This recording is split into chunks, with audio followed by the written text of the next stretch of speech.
This is lesson number 11, problem number 2. And so this one says solve by using the quadratic formula and by factoring. All right, so we see that we have 2x squared plus 9x equals negative 7. Well, this is not in the ax squared plus bx plus c equaling 0 format, so I'm going to quickly add 7 to both sides of this equation so that I have it in that format. 2x squared plus 9x plus 7 equaling 0, because I need that for both the quadratic formula and for factoring. And so with the quadratic formula, I need to know that my a is 2, my b is 9, and my c is 7. The quadratic formula, which you are able to write on this sheet, is x equaling negative b plus minus the square root b squared minus 4ac, and that's all over 2a. Notice that that bar goes all the way to the beginning of that formula of the equation, so it's not just under the square root portion. All right, so now I'm going to fill in my a's, b's, and c's from this formula. So we have x equaling negative b, so that's negative 9 plus minus square root. B squared is 9 squared minus 4 times a is 2 times c is 7, all over 2 times a, which is 2. And so when I compute this myself, I always compute this stuff under the square root symbol first. And I type that all right into my calculator exact as is, but not the square root part at first. At least that's how I do it. So I have negative 9 plus minus and the square root. And so right now I'm taking the time to type in 9 squared minus 4 times 2 times 7. That gives me a 25 under that square root, which is a nice square root. And then I'll also compute the bottom because that's a quick computation. 2 times 2 is 4. So then when we get to this next part, I start to branch off. Okay, so that's because we have negative 9 plus the square root of 25 over 4 and negative 9 minus the square root of 25 over 4. And so negative 9 plus, now the square root of 25 is 5 over 4, and then negative 9 minus 5 over 4, and then I'll compute those separately. So negative 9 plus 5 is negative 4. Negative 4 over 4 is negative 1, so one of my x's equals negative 1. The other, negative 9 minus 5 over 4, that's negative 14 over 4, and then I simplify that to be negative 7 over 2, just like that. And, we could change that to a decimal, especially if we had to graph it to negative 3.5. And so if we're asking for the, the solutions would be x equals negative 1, comma, negative 3.5, and something like that.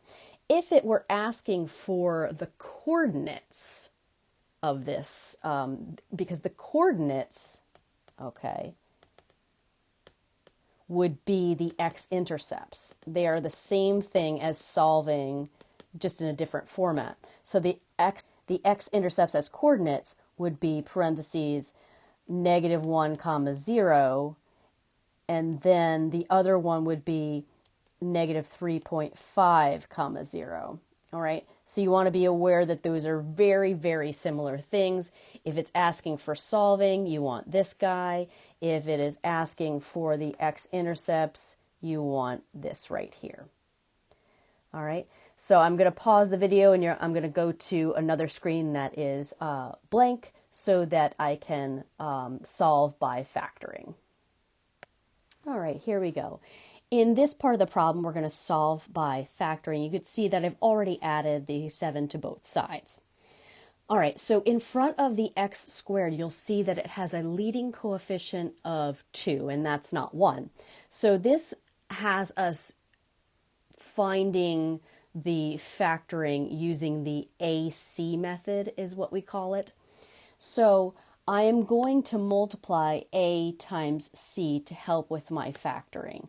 And so I'm going to work kind of over on the right-hand side as well on the left-hand side. So A times C, that'll be 14. And what I want to do now is find two numbers that when I multiply it, it equals that 14. And when I add those same two numbers together, I will get 9, which is my B term, my middle term. And so I might try numbers like 1 and 14, and then 2 and 7, because, 2 and 7 we've already used. And sometimes it will turn out that it'll be the same numbers you just used, but sometimes it won't. In this case, the 2 and the 7 are going to work. And so I'm going to put a 2 here and a 7 here, and then I just double check these things. 2 times 7 is 14, we already knew that, and then 2 plus 7 is 9. But sometimes, like I said, you'll have different numbers here than you had when you first multiplied A times C. Now I'm going to keep them in that order, 2 plus 7, but you can switch them. It doesn't matter what order you have them in, just as long as they satisfy both of those equations, the signs are correct, that whole thing. All right, so now what I will do is take that 2 and 7 and I'll break up my 9x into 2x and 7x. Okay, so 9x becomes 2x and 7x. And then I'm going to bring down my 2x squared and my plus 7 and my equals 0. So now at this point, I'm going to do factor by grouping. And so my first two terms, what do they have in common? I'm sorry, we're going to be doing the GCF first and then factor by grouping. Okay. Well, I guess they're both the same. All right, so I'm going to look at the first two and I'm going to think about my GCF. Well, the GCF in this case is 2x. And what's left over after I factor that out? In the first term, if I have 2x squared and I took a 2x out, I'm left over with an x. In my second term, when I take a 2x out, well, I'm left with nothing. But we don't have 0 as the placeholder. We have 1, because remember, this is a multiplication and a division at the same time. So 2x divided by 2x gives me that 1. Or if you reverse it, 2x times 1 gives me that 2x. So, all right, this middle sign will always be the same when we're moving down. And then I'm going to look at my second two terms here, and I'm going to figure out a GCF there.